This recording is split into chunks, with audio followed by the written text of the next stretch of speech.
जन आशीर्वाद यात्रा निकल रही है। मिलेगा जन आशीर्वाद। स्वागत है आप सभी का, आपके साथ मैं हूं स्वप्निल। बीजेपी की जन आशीर्वाद यात्रा का अलवर के भिवाड़ी से आगाज हुआ। यात्रा का भव्य स्वागत, अभिनंदन किया गया। केंद्रीय मंत्री भूपेंद्र यादव 3 दिन तक राजस्थान में करीब 417 किलोमीटर की दूरी तय करेंगे, जनता से बातचीत करेंगे। प्रदेश भाजपा में चल रहे पोस्टर विवाद के बीच इस यात्रा के बैनर पोस्टर्स पर पूर्व मुख्यमंत्री वसुंधरा राजे को जगह दी गई है। पंचायत चुनाव के बीच बीजेपी की इस यात्रा से जनता का कितना आशीर्वाद मिलेगा?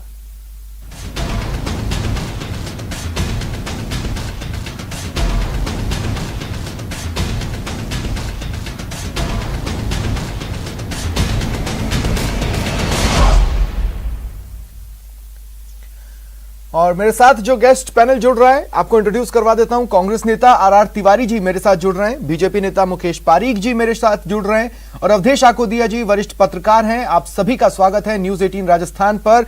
चर्चा की शुरुआत में ही मैं ये बात साफ कर दूं कि कितने चेहरों पर मास्क था, कोविड गाइडलाइंस कितनी फॉलो हुई, वो सब आपको पता है, वो तस्वीरों में आप देख चुके हैं, तो उसको रहने देते हैं। बात करते हैं, सियासत परोसी गई है तो सियासत के क्या मायने हैं उसी पर।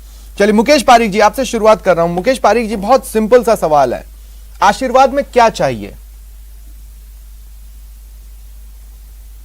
देखिए, भारतीय जनता पार्टी की केंद्रीय सरकार, मोदी जी के नेतृत्व वाली सरकार जनता के आशीर्वाद से ही दोबारा चुन के आई है और जनता का आशीर्वाद ही मोदी जी को प्राप्त है। और जन आशीर्वाद यात्रा का उद्देश्य भी ये है कि जो हमारी सरकार की देश की जनता की सेवा के प्रति जो प्रतिबद्धता है, उसके लिए हमारे जो नए केंद्रीय मंत्री बने हैं वो विभिन्न क्षेत्रों में जाएंगे और वो क्षेत्रों में जाके जन आशीर्वाद, माननीय जनता का आशीर्वाद लेंगे।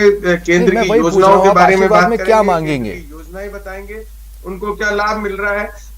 इसलिए ये जन आशीर्वाद यात्रा निकाली गई है। इसका उद्देश्य हम हमेशा हमारी पार्टी जनता के बीच में रहती है। मुकेश पारीक जी, देखिए मुकेश पारीक जी, अगर मैं गलत हूं तो आप मुझे टोक दीजिएगा, अगर मैं गलत हूं तो आप मुझे टोक दीजिएगा। देखिए, हम जिस देश में रहते हैं, बड़े बुजुर्गों के पैर पड़ो, स्वतः ही उनके मुंह से आशीर्वाद निकल जाता है ना। एक तो होता है ऐसा आशीर्वाद, एक होता है कि उसका भला हुआ और उसके दिल से एक आवाज निकली और उसने आशीर्वाद दे दिया, है ना। मैं ये बोल रहा हूं कि इस यात्रा में आप खंगाल क्या रहे हो, कौन सा वाला आशीर्वाद चाहिए आपको? नहीं, आशीर्वाद तो हमें हमेशा चाहिए। अगर देश की जनता, जो लोकतंत्र है, उसमें जनता की आशीर्वाद के बिना कुछ भी संभव नहीं है और हमें तो हमेशा जन आशीर्वाद चाहिए ही। अभी जो मंत्रिमंडल का विस्तार हुआ है उसमें 39 मंत्रियों को देश के विभिन्न स्थानों पर जन आशीर्वाद यात्रा के माध्यम से भेजा गया है और जनता के बीच में भेजा जा रहा है। और उसका उद्देश्य, जन आशीर्वाद का उद्देश्य भी यही है कि जनता के बीच में जाके हमारी जो केंद्र सरकार की जो योजनाएं हैं, केंद्र सरकार की जो बातें, तो वो बतानी पड़ रही बताना है ना। मुकेश पारीक जी, आप जो केंद्र की योजनाएं अगर वो डिलीवर कर रही होती तो आपको बताने की जरूरत नहीं पड़ती।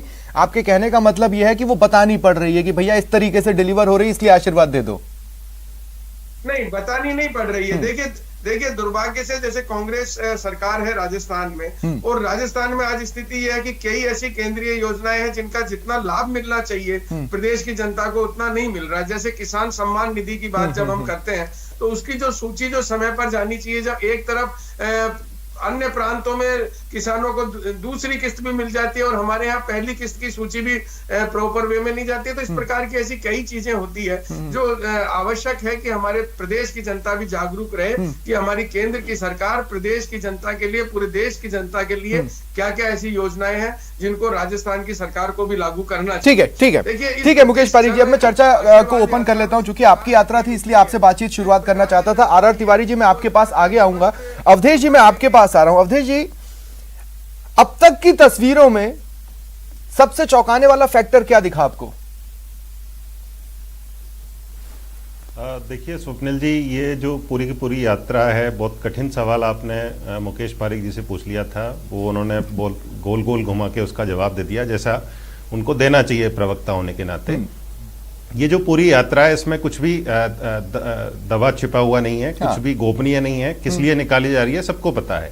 जब मंत्रिमंडल का गठन हुआ था, नए मंत्री बनाए गए थे, उसके बाद जब पहली बार बारी आई थी उनकी संसद में उनका परिचय कराने की, तब बीजेपी ने ऑन रिकॉर्ड ये कहा है कि देखिए हमने बड़ी संख्या में महिलाओं को और अन्य पिछड़ा वर्ग के लोगों को मंत्री बनाया है, विपक्ष उनका परिचय नहीं कराने देना चाहता है देश से। तो ये जो पूरा समय था, पिछला साल 1.5 साल, पूरा कोरोना काल जो गुजरा, इसमें सरकार की छवि खराब हुई और एक ऐसा कार्यकर्ताओं के बीच में एक संदेश चला गया कि सरकार बिल्कुल रुक सी गई है। जो गवर्नेंस का मैसेज, जो परफॉर्मेंस का मैसेज लोगों के बीच जाना चाहिए, वो नहीं जा पा रहा है। उसी वजह से ये मंत्रिमंडल का पुनर्गठन हुआ और नए मंत्रियों को 2 वजह से भेजा जा रहा है। एक तो सरकार पूरी ऊर्जा के साथ नए चेहरों के साथ काम कर रही है और तेजी के साथ काम कर रही है। दूसरी इसकी वजह है जो कास्ट केमिस्ट्री होती है अलग अलग स्टेट की, उसको साधना, जिसकी बीजेपी हमेशा से खिलाफत करती रही है, मुखालफत करती रही है। उसी तरह की राजनीति बीजेपी यहां पर कर रही है। ठीक है। एक चीज और मैं अवधेश जी, मैं आपसे भी ये कहूंगा, अगर मैं गलत हूं तो आप मुझे जरूर टोकिएगा।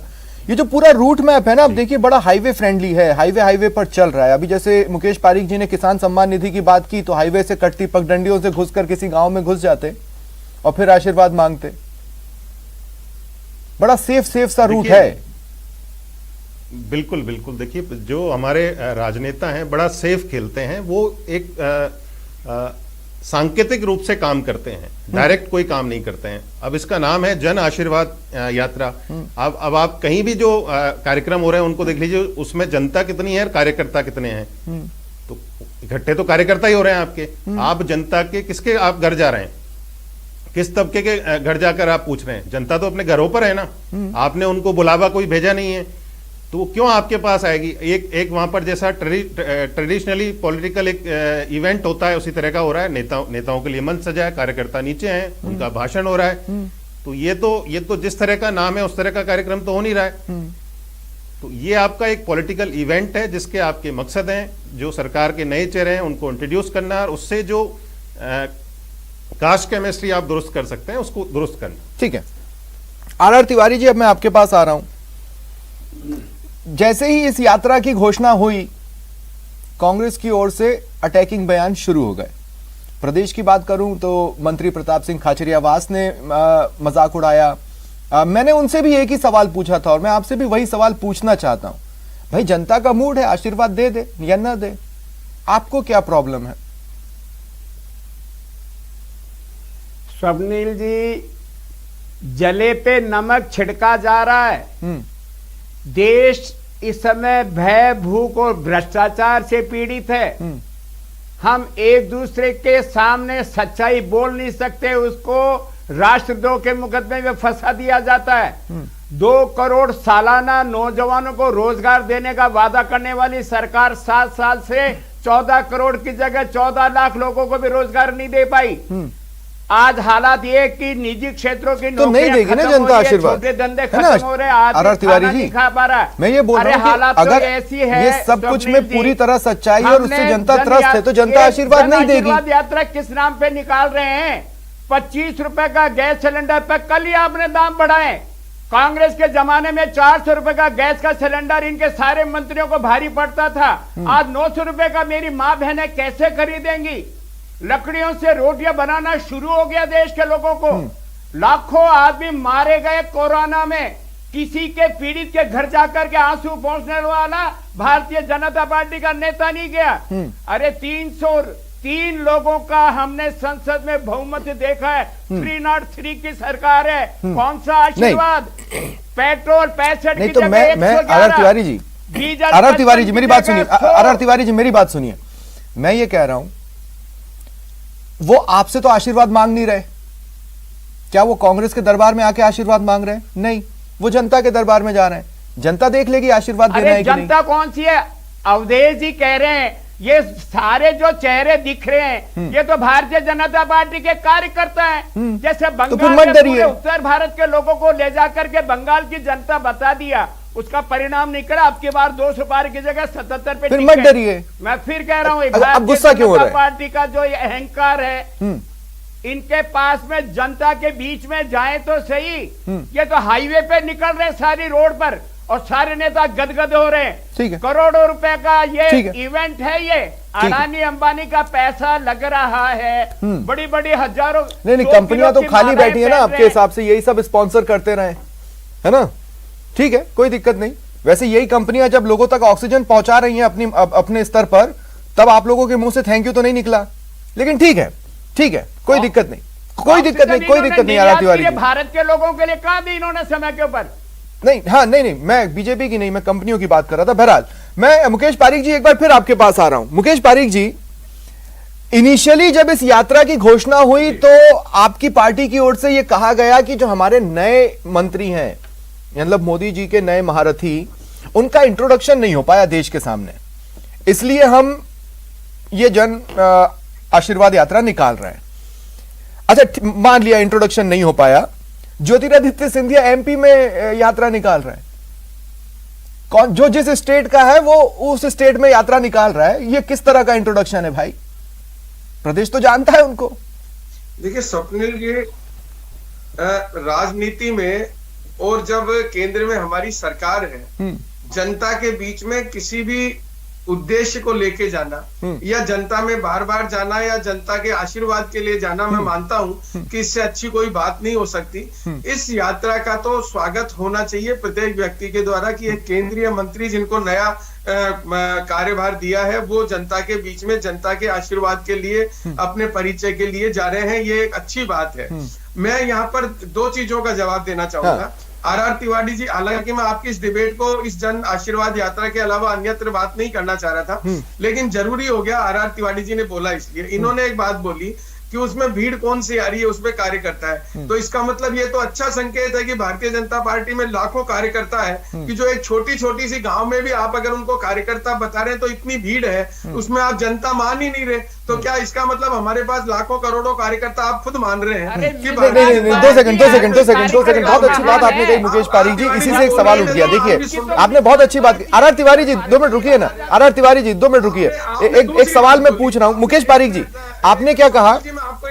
आरआर तिवारी जी ने कहा, आपने आरआर तिवारी जी को कोट किया मुकेश पारीक जी। सुनिए तो सही मुकेश पारीक जी, 2 सेकंड, एक सवाल ले लीजिए। आपने आरआर तिवारी जी के बयान को कोट किया।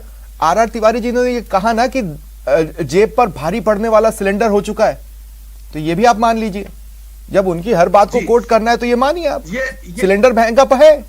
इसका जवाब आपने भी देखिए, कांग्रेस बार बार हमसे जवाब मांग रही है, हम तो जनता के बीच में जा रहे हैं, हम तो जनता को जवाब देंगे हर चीज का, इसीलिए तो हम जन आशीर्वाद और अन्य यात्राओं के माध्यम से जनता के बीच में जाते हैं। देखिए, आप राजस्थान से इस वक्त कैसे जुड़े हुए हैं? आप राजस्थान से इस वक्त ऐसे जुड़े हुए कि आप बताएं कि वैक्सीन देने के प्रेफरेंस में राजस्थान किस नंबर पर है, वो आप इस यात्रा में बताएंगे नहीं। आप न ये बताएंगे कि वो पेट्रोल के लिए 100 रुपए से ज्यादा क्यों चुका रहे हैं, ना आप ये बता रहे हैं कि सिलेंडर इतना महंगा क्यों है। आपका मुख्यमंत्री अपनी सरकार बचाने के लिए होम क्वारंटाइन है, ये कौन सी बात आ गई साहब? देश का पहला मुख्यमंत्री जो 1.5 साल से होम क्वारंटाइन है, जनता को भगवान के भरोसे छोड़ के। अरे मुकेश पारीक, देश के प्रधानमंत्री जी ने कह रखा है कोरोना गया नहीं है।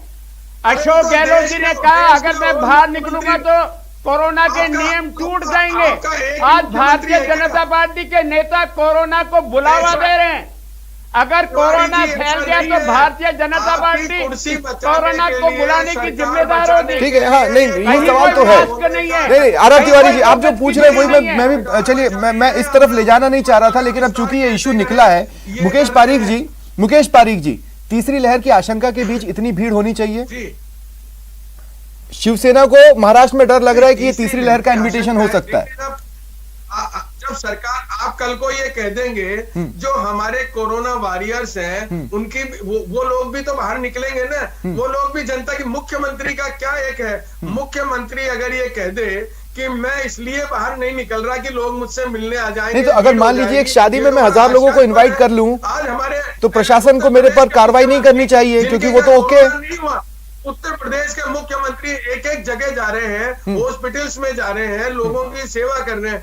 जो आपके हरियाणा के मुख्यमंत्री जिनकी कितनी आयु है, आप देखिए, इनके पंजाब के मुख्यमंत्री देख लीजिए, लेकिन हमारे राजस्थान के मुख्यमंत्री जी, आप सिर्फ अपनी कुर्सी बचाने के लिए नंबर 1 के मुख्यमंत्री है मुकेश पारीक जी। ठीक है, हमारे देश के ठीक है। लोकप्रिय प्रधानमंत्री जी ने उनको सर्टिफिकेट नहीं, दो सेकंड, वापस 2 मिनट वापस डेकोरम मेंटेन करते हैं। देखिए, जब तक आपस में बात कर रहे थे कुछ जवाब मिल भी रहे थे, लेकिन इस तरीके से बात कर रहे हैं तो फिर जवाब थोड़ा सा नेपथ्य में चले जाते हैं। आर तिवारी जी, मेरा सीधा सवाल है, आपने कोरोना का नाम लिया। आर तिवारी जी, सोच कर बताइएगा, आपने नाम लिया कोरोना का, मैं आपसे ये पूछ रहा हूं, यात्रा की परमिशन आप ही से मिली है, भीड़ वहां पर जुटी है, आपका एडमिनिस्ट्रेशन कार्रवाई नहीं कर रहा, तो यहां तो गुनहगार आप भी हो गए साहब। जनतंत्र में अगर आप कार्रवाई करोगे तो फिर ये भारतीय जनता पार्टी वाले, अरे भाई, बीजेपी बड़ी है या देश की जनता? हम तो देश के प्रधानमंत्री जी के, अरे बीजेपी बड़ी है या देश की जनता? कोरोना काल में 2 गज की दूरी और मास्क जरूरी, ये कर रहे हैं क्या? अरे तो फॉलो करवाते ना आप। 303 के सरकार, अरे भाई, आप फॉलो करवाते में डूबे स्वप्न। नहीं, आर तिवारी जी, कौन फॉलो करवाता?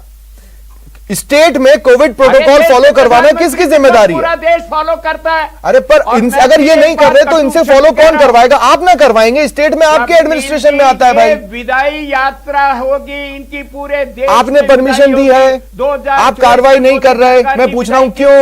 ये खुद अपना रास्ता, अगर ये तीसरी लहर को इन्विटेशन दे रहे हैं तो आप उस इन्विटेशन को आने क्यों दे रहे हैं? सिंपल सा सवाल है। इन्होंने जब परमिशन मांगी तो कहा नियमानुसार निकालेंगे। हाँ, अभी तो आगे आपने का रुकवाया क्यों नहीं? देखेगा। तो आपने रुकवाया क्यों नहीं? जनतंत्र में हम भारतीय जनता पार्टी जैसे तानाशाही जैसे नहीं करते हैं। अच्छा, ठीक है। जनतंत्र में अगर जो भी कुछ होगा, ठीक है, आपको पता होगा। ठीक है। अवधेश जी, मैं एक बार फिर आपको ला रहा हूं और अब मैं उस तस्वीर की तरफ यहां पर लोगों का ध्यान खींचना चाहता हूं जिसने सेकंड नंबर पर मुझे सबसे ज्यादा चौंकाया। अभी हाल ही में पूर्व सीएम वसुंधरा राजे ने कहा कि पोस्टर वोस्टर से मुझे कोई लेना देना नहीं है। जैसे ही उनको पोस्टर से कोई लेना देना नहीं रहा, वो पोस्टर में आ गई। अवधेश जी। स्वप्निल जी, देखिए, बीजेपी हमेशा से जो कांग्रेस के भीतर जो खींचतान है 2 खेमों के बीच में, सचिन पायलट और अशोक गहलोत खेमे के बीच में, उस पर लगातार कांग्रेस की घेराबंदी करती है, उन पर तंज कसती है।